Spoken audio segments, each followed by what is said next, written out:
विधानभवनातील राड्यामुळे सगळ्यांच्याच प्रतिष्ठेला धक्का लागला। सगळे आमदार माजलेत अशी भावना लोकांमध्ये असल्याचं सांगत मुख्यमंत्री फडणवीसांनी संताप व्यक्त केलेला आहे। विधिमंडळातील मारहाण प्रकरणी ऋषिकेश टकले आणि नितीन देशमुखला सोमवारपर्यंत पोलीस कोठडी सुनावण्यात आली आहे। विधिमंडळातील लॉबीमध्ये ऋषिकेश टकलेनं आव्हाडांचा कार्यकर्ता देशमुखला मारहाण केली। त्या प्रकरणी दोघांनाही 4 दिवसांची पोलीस कोठडी सुनावण्यात आली आहे।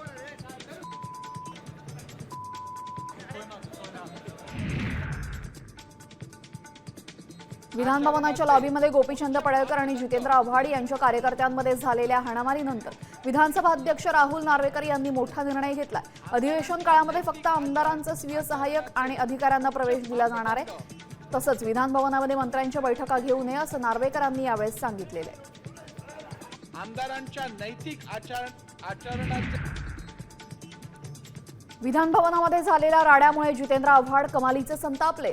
हल्लेखोर प्लॅन करून आले होते, मला मारायला आले होते, 5 जण मारायला आले होते, मात्र एकालाच अटक केली असं म्हणत त्यांनी संताप व्यक्त केलेला आहे।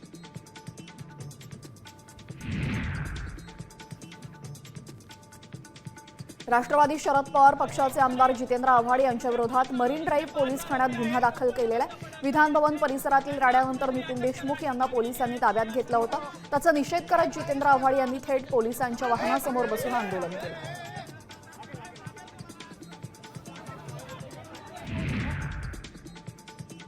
एकीकडे पडळकरांनी विधानसभेतील राड्यानंतर दिलगिरी व्यक्त केली, तर दुसरीकडे स्पष्ट शब्दामध्ये इशाराही दिलेला आहे। मी शांत आहे याचा अर्थ काहीही घेऊ नका, कुणी धुतल्या तांदळासारखं नाही, मला माहित आहे असं त्यांनी म्हटलं। शिवाय वरिष्ठांचे आदेश आहेत, बोलू नका म्हणून गप्प असल्याचं पडळकर म्हणतायत।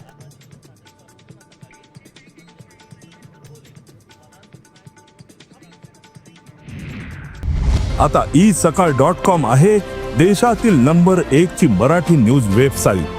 प्रत्येक अपडेटसाठी isakal.com ला नक्की भेट द्या।